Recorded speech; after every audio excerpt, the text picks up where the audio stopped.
Hey guys, subscribe for daily content, and if you're shopping for gear, make sure you check out the description for the newest items at some of the very best online retailers. There's also links for some of the items that I personally recommend. Thanks! What's going on YouTube? Metal Complex here, and today I've got another interesting knife review / knife overview to share with you guys. This is the Kizer Towser K, or at least that's how I think we're supposed to pronounce it. Thanks so much to Kizer for sending this in for review. Thanks so much to my generous patrons who are supporting me right now. There's a link for Patreon right down below. And please make sure to follow me on Instagram at metal_complex.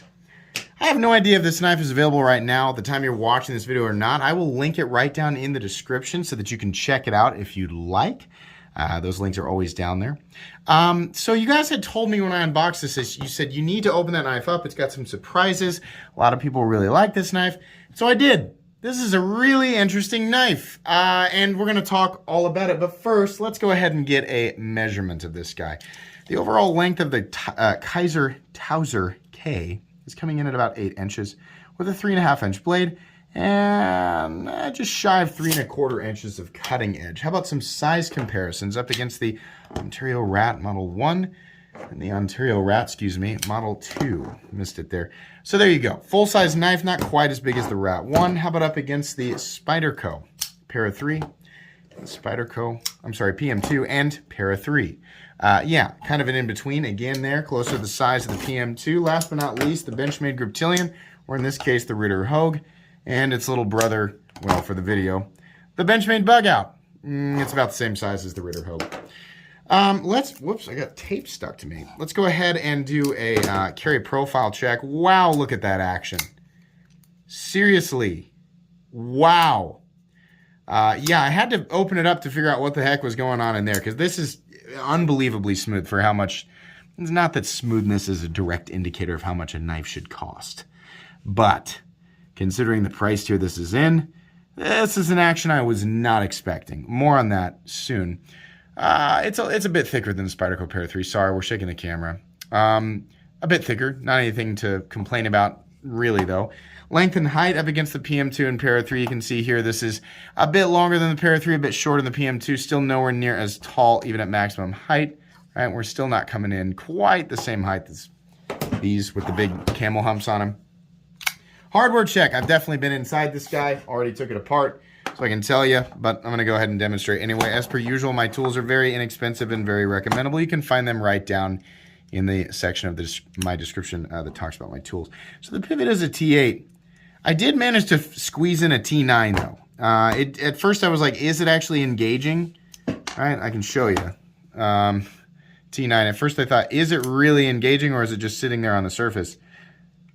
No, it actually will engage and go all the way in. So I'm sure that it's meant to be a T8 though. a T9 will go ultra snug. I don't need to check the rest of the screws. I can just tell you these are all T6. Same with the pocket clip screws. Pretty minimal hardware. It was very easy to take apart thanks to the captive pivot that they have installed on this guy. Really, seriously, this was an incredibly simple knife to take apart. Excuse me. Let's go ahead and do weight. So internally, this guy has got some milled out liners. You can see in there these full steel liners have definitely been milled out. So some nice weight reduction there. What are we looking at for materials? We're looking at 154 cm steel, and we should probably do a blade stock thickness check. I'm going to guess that's probably 135 thousandths, something like that. What do we got? What do we got? Okay, no, 120 thousandths. Really? It looks thicker. Let's try again. Somewhere between 120 and 125. I would have thought that it was thicker than that, but okay, it's not. Wait. Oh, wait, we didn't go over the rest of the materials. Steel liners, 154 cm, and Richlite. Richlite is a lot like micarta. I'll let you guys Google it if you want to. Plenty durable, plenty suitable for knife skills. How does it feel? It feels like micarta and G10 mixed together, is honestly what it feels like. Definitely higher quality than plastic. It should be as durable as any of the other materials that we see on knives. It is a pretty inexpensive material. They make this out of paper, as far as I understand. So it's kind of like paper micarta, kind of not. I don't know.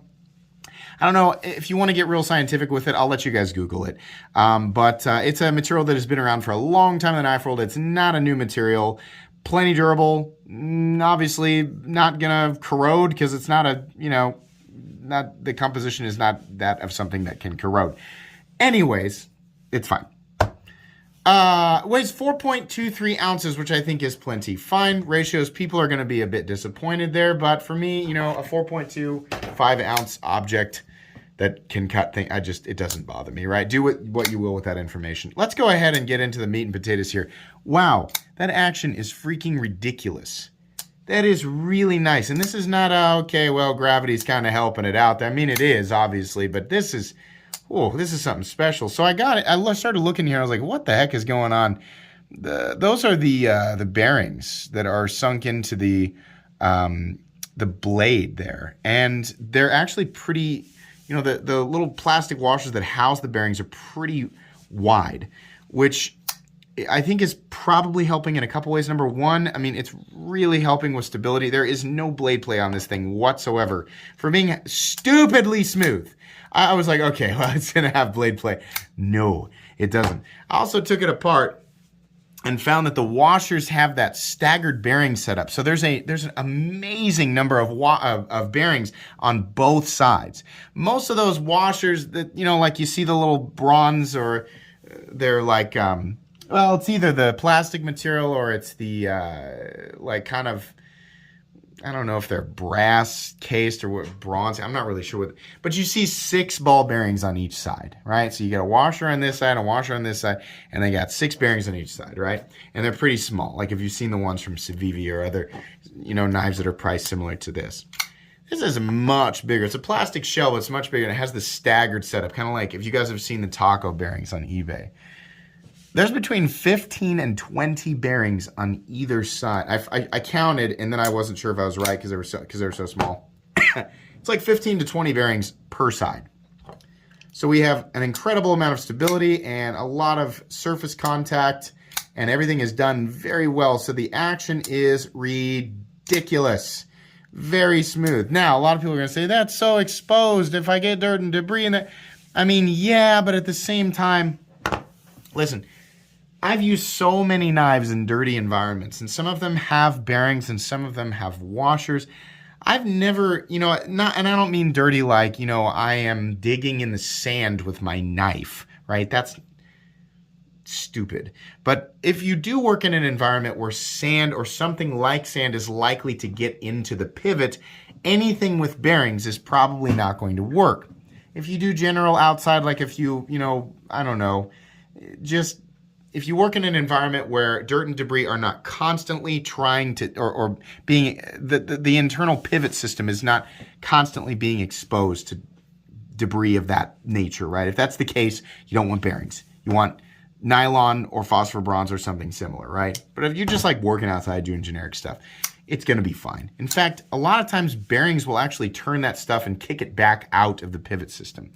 So it's kind of a use your best judgment scenario, right? If you're like, well, I'm definitely going to be digging in the sand with my knife today, probably not this. But for most things, you're going to be okay. I don't know exactly why it is like this. I mean, it's probably so that they could sink it. They don't want to sink it into the liner because the liner's already thin. So they sunk it into the blade tang and then had to cut it to, because they wanted the pieces to be big enough, I guess, that they just were like, well, let's make it flush with the rounded outside of the tang. I don't really know. That's a guess. I have no idea. All I can say is, wow, the action is freaking ridiculous. The detent setup is really nice. The positioning of the thumb studs is really great. There's plenty of room to get in behind them. This is real nice. I'm happy with the action is really, really great. Ergonomic lines, pretty darn good. If you're, in the standard grip, comfortable, you can feel the clip a little bit, but honestly, the clip is a pretty nice shape, pretty nice profile. Very generic, but pretty nice. You can choke up right here. This isn't a choil. I never knew how much I would like a setup like this. It's just a flat line, but there's jimping there, which holds your finger in place. That combined with the very nice jimping that extends out to a very nice area, the spine of the blade, yeah, that feels pretty good. It's not the best ergonomic experience I've ever felt. The scales still feel a little bit blocky. I would have appreciated some contouring or something like that, but it's pretty darn good. This is, you know, I'm happy with the ergonomic experience I'm having here. Plenty of cutout space for that liner lock. You can engage that no problem without having to push down and pinch your finger between the liner and the scales. So that's good. I love it when they make plenty of room to engage that liner lock. The blade is I mean, you know, whenever I call it a sheep's foot, people say it's a Wharncliffe. Whenever I call it a Wharncliffe, people say it's a sheep's foot or sheep's cliff or Warnscliffe or sheep's cleaver or cleaver cliff or clobberhoof or clover, whatever. Here's the blade, right? You can see that it's shaped sheep's footy-ish. So that's what it looks like to me, right? The blade grind is fantastic for EDC. This is the type of blade that I like, or that I prefer the most when I'm using it. Not the most aesthetically pleasing blade shape, but I like it when the tip points down. It makes it easier to do draw cuts. I like a sheep's foot blade with belly so that I can still do slicing tests. It's got enough of a point you can still puncture if you need to. Grind is plenty high, flat, carrying out about 85% the length of the blade, so lots of room to drop down to a very meaningful and very thin cutting edge. Kizer has insisted on this satin finish, which is exactly the type of satin finish that I'm sick of, but you might not be. Maybe you like it, in which case, you know, power to you. I do know that Kizer does a plenty good tumbled finish on their less expensive stuff and their more expensive stuff, so that's what I would have preferred, but hey, you can't always get what you want. These edges up here on the spine are very nicely knocked down. There are no unnecessarily sharp edges on the blade except for the cutting edge. Oh, did I take that joke away from you? Oh, it's such a smart joke. No sharp edges on the blade at all, except for the cutting edge metal complex. Ah! Hilarious. Anyways, I really like the texturing on the scales. I like how it looks. I mean, it definitely offers a little bit of traction, a little bit of grippage. Is that a word? I don't know. Yeah, but I like the pattern on it. The pattern looks nice. Sorry, the camera keeps shaking. I do have a fix for that coming. Just bear with me. But yeah, I like the pattern on it. It's really nice. It's not something that I normally see, so I really appreciate that. I'm also a fan of continuous patterns on knife scales. I don't know what it is about a continuous pattern. It just looks nice. So there you go. Why are there 3 holes? Those are pocket clip holes, right? It's so that you can adjust the pocket clip so that it can be a deep carry or it can be an ultra deep carry, right? If you want it to be. I think, you know, the distance between here, the distance between these 2 holes in the carry depth is pretty trivial. However, I'm sure there are some people who will make expert use of that additional space. It's neat though. I mean, that's cool. Like, we have an option, right? And it's not really like, oh no, I have to look at 3 holes. Well, I think you'll live, right? I mean, it's kind of, if you really want it to carry that deep, then you have the option. If not, then, you know, in this case, it almost covers the hole up. So yeah, that's kind of cool. Pocket clip is good. I kind of wish that it was countersunk into the scales, but it's not. And at least with it not being countersunk, or there not being a slot milled for that, you don't have to look at that slot milled on this side, so that's good. The pocket clip starts to drop and then does this kind of excuse me, it does this kind of swoopy thing, and then the bill comes up kind of. Pretty good. It's not too aggressive. It's not goose face, as I call it, but it does technically continuously rise, so you might have to fight it a little bit with your pocket seam, but not too much. Should be in and out of the pocket with one hand fairly easily, unless you have really thick pocket seams like on work pants. Pretty good though. This is it's a solid clip. We have, of course, a steel liner lock. We are engaging at 20-30%, something like that. We have a stop pin right back here with some shouldering. 0, and I mean it, 0 blade play. No pivot lash. And I actually didn't check this. No pivot lash either. This is pretty cool. Did I mention how much I like 154 cm? Oh my gosh, that's, yeah, 154 cm. Not the king of the castle when it comes to edge retention. In fact, far from it. But for the edge retention that you get, weighed out with how long it takes to sharpen, oh my gosh. It's one of the reasons why I love 154 so much. It's not chippy, which makes it that much easier to sharpen. So plenty tough for what I use a knife steel for. It's plenty stainless. I've never had an issue with corrosion on 154. holds a reasonable edge and takes a very fine edge, right? For somebody like me who's a novice, when it comes to sharpening, as long as I've been doing the YouTube channel, as long as I've been into knives, yeah, I'm not even an intermediate sharpener. I'd still call myself a novice sharpener. I can get a nice fine edge on 154 cm, properly heat treated 154 cm. And it takes like no time at all. I mean, it's really easy to sharpen. It's one of my favorite blade steels. The action on this thing is unbelievable. It's just crazy. There's some nice stuff on this knife for it coming in at the price that it does. What does it come in at? $59. Now, a lot of people look at this and go, well, there's, heavy competition. Is there, though? I don't know that I've experienced something with exactly this, like the pivot, the internal pivot system with the bearings, the way that they've got them staggered like that, like 15 to 20%. I think it's about 15 per side. That's pretty cool. I do like the feeling of the rich light, and I love the continuous pattern.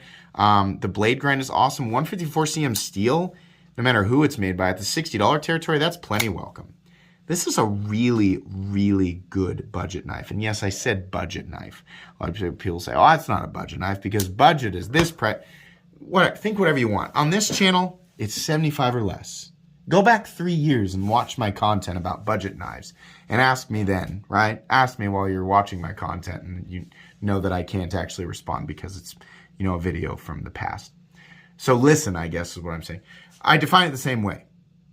3 years ago, $75 or less is what I call a budget knife, right? Same thing. I'm not going to change it. It's just how it is. But that frustrates me, Metal Complex. And being, considering that I am now a frustrated person, I'm entitled to a change in your content. No, you're not. Sit down and deal with it. 75 bucks or less on this channel. Budget knives. At 60 bucks, this budget knife is one of the best budget knives I think that I've handled. I'm not crazy about the ergonomic lines, but they're pretty good. Not crazy about the pocket clip, pretty good though. I love the blade. I love the blade material. I love the fact that the bearings just allow this thing to be so freaking smooth. The pocket clip mounting option thing is kind of neat, right? In a lot of ways, this really isn't that much different than a lot of the budget knives out there. And then depending on what it is that you value or think is really cool, it is a lot different. So, I mean, I don't know. I appreciate that they went, it seems like they went the extra mile for people who care about that stuff. If you don't care about that, this isn't going to seem that much different than other knives in the same price point. In fact, a lot of people say, oh, I'd rather have the ladle-diddly from Civivi for $45. Then buy that, right? You can do that. You can, your brain can tell your hand to go into your wallet and pull out your credit card and punch in the numbers, and then you can have that, right? That's fine. But if you do value those weird little things, especially the action, right? This has some of the, I think this probably has the best action of any knife I've felt. Dare I say under $100? I mean, truthfully, this is an action that I would find like fully acceptable and even impressive at the, like well over $200, right? I've definitely handled knives that cost, like triple this that don't feel that good. This is really, really nice. And I mean it when I say no blade play, right? If you get it and yours has a little, just crank on the pivot just a little bit. Get it down, get it nice and tight, and I can guarantee, and by the way, I didn't show you centering. People are like, hey, he's hiding the centering. That's what he's going to hide. No, the centering is good. This is really good, guys. Very, very, very recommendable. Really nice. It was such a sleeper because, when I opened it, I was like, okay. Another, reasonable, like, oh, that's cool. It's got 154 and this rich light stuff, and it's a reasonable price, 60 bucks. Not that the bearings add that much cost. It's just the fact that Kizer's, they're doing something just a little bit. Not everybody's going to care about it, but some people will, and they went out of their way to do it on this thing. $60 knife. Pretty good. I like this knife a lot. And it's extremely recommendable. So this is going to go on my most recommended knives playlist and my cheap knives I like playlist because I consider it a cheap knife. Let's go ahead and finish up here, guys. Wonderful. Thanks so much, Kizer, for letting me take a look at this. Really appreciate that. Like I said, there'll be links for this guy right down below. No idea if it's available at the time that you're watching this video, but that's why the link's down there. You can check it out if you want. Please make sure to follow me on Instagram at metal_complex. If you enjoyed this video, leave a like. If you'd like to check out my other content, I do, of course, have lots of videos of knives that are either expensive or inexpensive that I do or don't like, so check those out. And if you enjoy all my content, go ahead and click on that Metal Complex logo right there and subscribe because there's definitely more coming. Thanks again for watching, everybody, and have a great day.